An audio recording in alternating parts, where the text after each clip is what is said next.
দুনিয়ার এই জীবনের দৃষ্টান্ত হচ্ছে চারটা স্বর্ণের টুকরা আর তিনটা লাশের মতো। স্বর্ণের টুকরা চারটা, চিৎকার করে বলেন তো কয়টা? লাশ তিনটা, জোরে বলেন কয়টা? অনেক অনেক আগের যুগের তিনজন যুবক জীবিকার তাগিদে তারা বের হয়েছে কর্মসংস্থান করে খাবে। পথিমধ্যে তারা গুপ্তধন পেয়েছে, স্বর্ণের বার পেয়েছে, তো বড় বড় চারটা পেয়ে তারা মহা খুশি। আমাদের আর কাজ করা লাগবে না, এগুলো বেচে আজীবন খাবো, সুখে থাকবো। তো তিনজন মিলে বললো চারটা স্বর্ণের টুকরা তিনজনের মধ্যে ভাগ করে দেওয়ার আগে একজন এক কাজ কর, বাজার থেকে কিছু রুটি নিয়ে আয়, খুব ক্ষুধা লেগেছে, খেয়ে নেই। একজন রে রুটি আনতে পাঠিয়ে দুইজন মিলে ভাবে ওইটারে যদি মেরে ফেলতে পারি তাহলে তো তোর আর আমার মধ্যে কোনো ঝামেলা নাই। স্বর্ণের টুকরা কয়টা? তুই নিবি দুইটা, আমি নেব দুইটা। আর যেটারে রুটি আনতে পাঠাইছে ওইটা মনে মনে ভাবতেছে রুটির মধ্যে বিষ মিশাই নিয়ে যাব। কি মিশাবো? বিষ খাইয়া ওইটা শেষ, সবগুলো আমার। তো বিষ মিশায় নিয়ে আসছে, আর আগের পরিকল্পনা অনুযায়ী এই দুইজন মিলে তাকে নৃশংসভাবে হত্যা করেছে। হত্যার পরে কয় প্রচন্ড ক্ষুধা লাগছে, লো আগে খায়া লই। দুইজন মিলে বাজার থেকে আনা বিষ মাখানো রুটি খেয়ে ওই দুইটাও শেষ। স্বর্ণের জায়গায় স্বর্ণ পড়ে আছে, স্বর্ণগুলো নেয়ার মতো মানুষ আর নাই, ঠিক কিনা? এজন্য মানুষের এই চাহিদা কমবে না। বিষ্ণু বলেন লাউ আন্না লিকুল্লি ইবনে আদম ওয়াদিয়ান মিন যাহাব আহাব্বা আই ইয়াকুনা ইলাইহি ওয়াদিয়ান। আল্লাহ প্রত্যেককে, আমাদের প্রত্যেককে যদি একটা করে স্বর্ণের পাহাড়ের মালিক বানিয়ে দেয়। কয়টা করে পাহাড় দেখছেন কোনদিন? কই দেখছেন? চিটাং গেছিলেন? এই চট্টগ্রামে গেলে দেখা যায় কি পাহাড়। এই একটা পাহাড় স্বর্ণের, এক একটা স্বর্ণের পাহাড়ের মালিক যদি আমাদের এক একজনকে বানায় দেওয়া হয়, এরপর আমরা চাবো আরেকটা স্বর্ণের পাহাড়ের মালিক কেমন করে হওয়া যায়। আচ্ছা বলেন তো, একটা স্বর্ণের পাহাড় আমার 14 পুরুষ বিক্রি করে খাইলেও শেষ করতে পারবো এটা?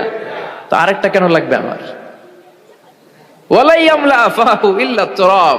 বিষ্ণু বলেন কবরের মাটি যতক্ষণ না তোর মুখে না ঢুকবে, তোর এই চাওয়া চাওয়া খাই খাই স্বভাব বন্ধ হবে না।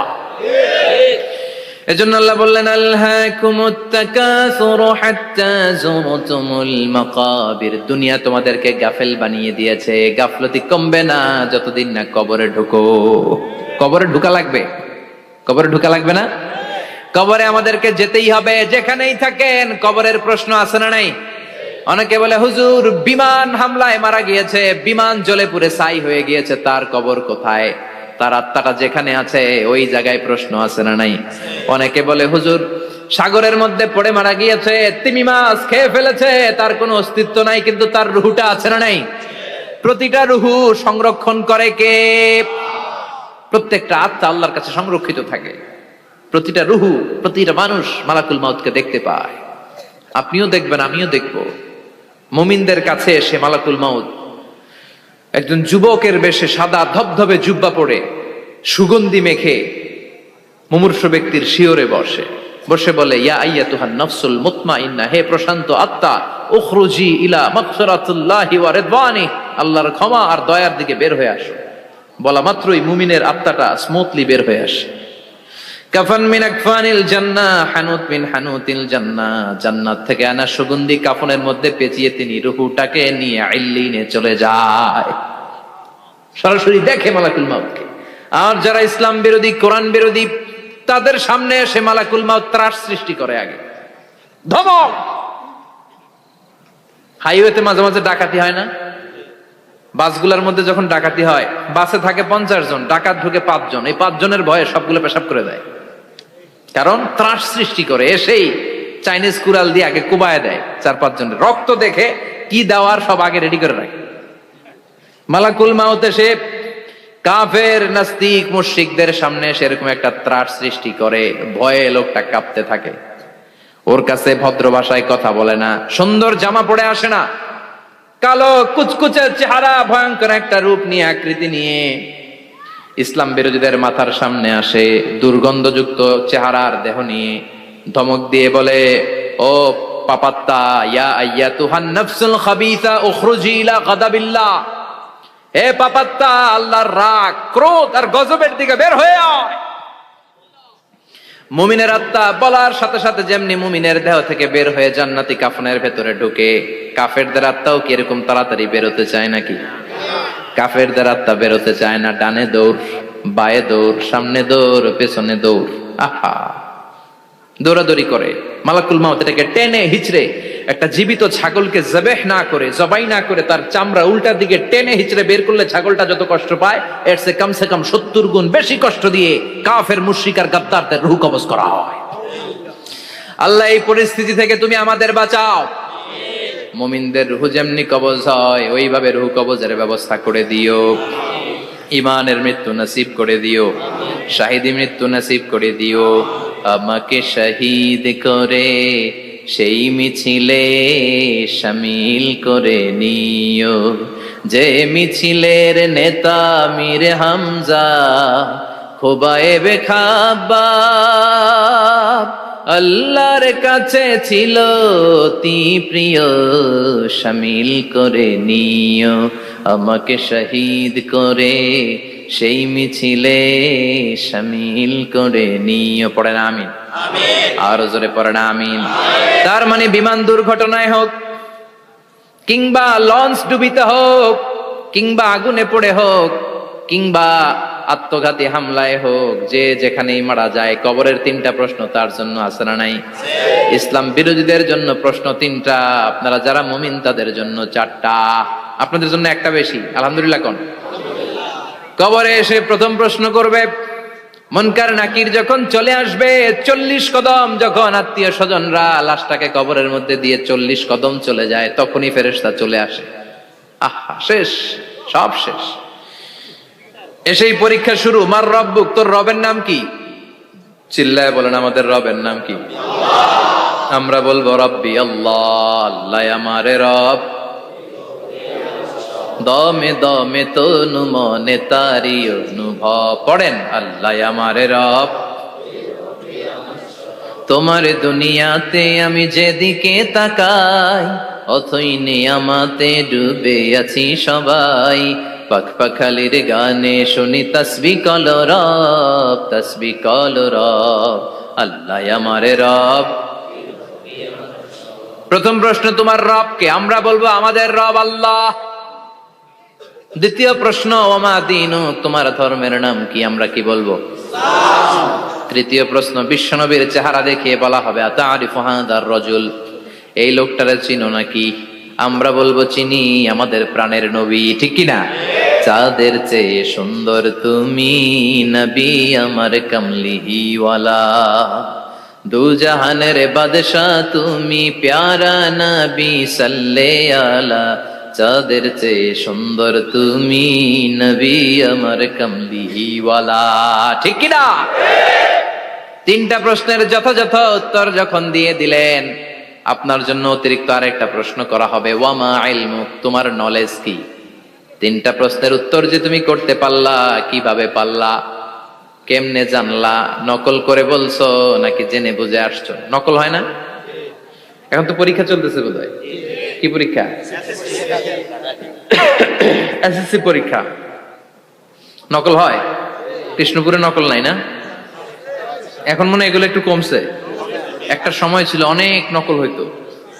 পাঞ্জাবের ভিতরে নকল, পকেটে নকল, টুপির ভিতরে নকল, মৌজার ভিতরেও নকল, এমনকি মেয়েরাও নকল করে পরীক্ষার হলে আসে না নাই? স্কেলের মধ্যে লিখে নিয়ে যায়, হাতের মধ্যে লিখে নিয়ে যায়, ওড়নায় লিখে নিয়ে যায়, কাপড়ে লিখে নিয়ে যায়, আসে না নাই? ফেরেশতারা বলবে নকল করছো নাকি? কেমনে জানলা? 3টা প্রশ্নের উত্তর তুমি কেমনে বললা? আল্লাহ তোমার রব, ইসলাম তোমার ধর্ম, এই লোকটা বিশ্বনবী, কেমনে চিনলা? আপনাকে তখন বলতে হবে, আমি কোরআন থেকে শিখেছি, আমি হাদিস থেকে শিখেছি, আমি ইসলাম জেনে বুঝে মেনেছি, আমি আন্দাজে কোথাও ঘুরি নাই। চিল্লা এখন ঠিক কিনা?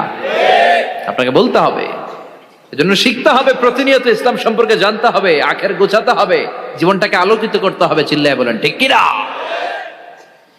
4টা প্রশ্নই যখন হয়ে গেল, ফেরেশতারা বলবে আহলান ওয়া সাহলান ওয়া মারহাবান বিক, খোশামদেদ, কংগ্রেচুলেশন, খোশামদেদ, কংগ্রেচুলেশন, সব প্রশ্নের উত্তর তুমি পেরেছো। ফায়ুফসাহু লাহু কবরুহু 70 যিরান, আপনার কবরটারে 70 হাত লম্বা করে দেয়া হবে। ওয়া ইফতাহু লাহু বাবুন ইলাল জান্নাহ, আপনার কবর থেকে জান্নাতের দিকে দরজা খুলে দেয়া হবে। ওয়া ইউলবাসু মিন লিবাসি আহলিল জান্নাহ, জান্নাতের 2টা রেশমি কাপড়ের পোশাক এনে আপনারে পরিয়ে দেয়া হবে। আর বলা হবে নাম কানাও মিলা আরুস, ঘুমাও, sleep, you should get some sleep now. তোমাকে লম্বা সময় পাড়ে দিতে হবে, ঘুমাও। কানাও মিলা আরুস, যেমনি বর বাসর রাতে আরামসে ঘুম দেয়, বাসর রাতে যেমনি বর কনেকে নিয়ে মধুর ঘুম দেয়, তুমিও ঘুমাও, কেউ তোমার ঘুম ভাঙবে না। মালাক ইসরাফিলের কিয়ামতের জন্য ইসরাফিলের সিংহায় যে ফুৎকার আছে, ওই ফুৎকার ছাড়া কোনো কিছুই তোমার ঘুম ভাঙাতে পারবে না। আলহামদুলিল্লাহ পড়েন। আল্লাহ আমরাও যেন 4টা প্রশ্নের উত্তর দিয়ে লম্বা একটা ঘুম দিতে পারি, পড়ে না আমিন। ওয়াম্মাল কাফির ওয়া আহলুশ শিমাল, আর ইসলাম বিরোধী যারা, তাদের সামনে আসবে মালাকান আসওয়াদান আজরাকান, কৃষ্ণ বর্ণের দেহ, নীলাভ বর্ণের দুটো চোখ, গায়ের রং কালো, চোখের রং নীল। দেখতে কেমন লাগে? আলিফ লাইলার ভূতের মতো। কথা কন। গায়ের রং কালো, চোখের রং নীল। ফেরেশতা দুইটা আসবে, এসে ত্রাস সৃষ্টি করবে, এসে বলবে, বল তোর রবের নাম কি? মার রব্বুক। ইসলাম বিরোধী মুশরিক কাফের নাস্তিক এরা বলবে, আমি জানি না আমার রবকে, আমি জানি না, আমি তো আজীবন শুধু চেয়ার করেছি, মদ খেয়েছি, আমি ধর্ষণে সেঞ্চুরি করেছি দুনিয়ার বুকে, আমি টেন্ডারবাজি করেছি, চাঁদাবাজি করেছি, আমি মাস্তানি করেছি, আমার দাপটে এলাকার ইসলাম প্রিয়রা বাসায় ঘুমাতে পারে না। আমি ছিলাম টেন্ডারবাজ, আমি ছিলাম গডফাদার, সন্ত্রাসীদের লিডার, আমি ছিলাম ডন 1 2 3 সব, আমি ছিলাম ডনের ডন, আমি ছিলাম মাস্তান রংবাজ। রব টব কি আমি তো জানি না। লাদ্রি লাদ্রি, আমার জিজ্ঞেস করো না। আবার প্রশ্ন করা হবে, ওয়ামা দীনুক, তোর ধর্মের নাম কি? বলবে লা আদরি, আমার কোনো ধর্ম নাই, আমার কোনো ধর্ম নাই, আমি শুধু মৌজ মাস্তিতে ছিলাম, আমি আনন্দ ফুর্তি করেছি, ইসলাম নিয়ে আমার মাথা ব্যথা ছিল না, আজীবন ইসলামরে আমি বাস দিয়েছি। চিল্লায় বলেন ঠিক কিনা? ইসলাম বিরোধীদের সাথে ছিল আমার চলাফেরা, আমার সব সাঙ্গপাঙ্গ ছিল গুন্ডা বদমাশ ইসলাম বিরোধী। রব কি, ইসলাম কি, এগুলো আমি জানি না। আমার এগুলো জিজ্ঞেস করো কেন? ধর্ম কি আমি জানি না, আমি কিচ্ছু মনে করতে পারছি না। 3 নম্বর প্রশ্ন করা হবে, আতারিফু হাযার রাজুল, দেখো তো এই লোকটারে চিনো কিনা? কয় না, চিনি না, তবে মনে হয় এই লোকটারে দুনিয়ার বুকে আমি গালি দিতাম, এই লোকটার বিরোধিতা করতাম, ব্লগের মধ্যে এই লোকটার ব্যাপারে কুৎসা রটনা করতাম, এই লোকটার কার্টুন বানিয়ে আমি হিংসা ছড়িয়ে দিতাম, এই লোকটার ব্যাপারে আমি এলাকার মধ্যে অপপ্রচার চালাতাম। ফেরেশতারা বলবে, তাই? এই ছিল তো ডিউটি। দাঁড়া, এখনই আমাদের খেলা শুরু, এখনই শুরু। ফায়ুতরাকু বিমাতারিকা মিন হাদিদ, লোহার একটা হাতুড়ি দিয়ে মাথা থেকে পা পর্যন্ত পিটানো হবে, পিটিয়ে ওর গোশতর হাড্ডিগুলোকে থেতলে ফেলা হবে। ওয়ায়ুকালু লিল আরদি ইলতাইমি, কবরের 2 পাশের মাটিরে বলা হবে, এবার 2 দিক থেকে তোরা চাপ দে। চাপ দেয়া হবে, ধাক্কা ধাক্কি করেও সে সুবিধা করতে পারবে না। মাটি আস্তে আস্তে আস্তে আস্তে দেহের 2 দিকে লেগে এমন জোরে 2টা চাপ দিবে, ফাতাখতালিফা আদলাউহু, তার ডান পাশের পাজরের হাড্ডি বাম দিকে ঢুকে যাবে, বাম দিকের হাড্ডি ডানে চলে যাবে। বিশ্বনবী বললেন, এই হাতুড়ি দিয়ে পিটানোর শাস্তি, কবরের চাপ দেওয়ার শাস্তি চলতেই থাকবে হাত্তাল কিয়ামা, কিয়ামত পর্যন্ত। আল্লাহ এই কবরের শাস্তি থেকে আমাদের বাঁচাও। আমরা এই আযাব পেতে চাই না, আমরা যেন ঠিকভাবে কবরের 4টা প্রশ্নের উত্তর করে দিয়ে লম্বা ঘুম দিতে পারি। আল্লাহ তুমি তৌফিক দাও। এজন্য আল্লাহ বললেন, গোলাম দুনিয়া নিয়ে পাগল হয়ে থেকো না, এই দুনিয়ার জীবন আসল জীবন নয়, আসল জীবন হলো কবরের জীবন। জোরে বলেন ঠিক কিনা?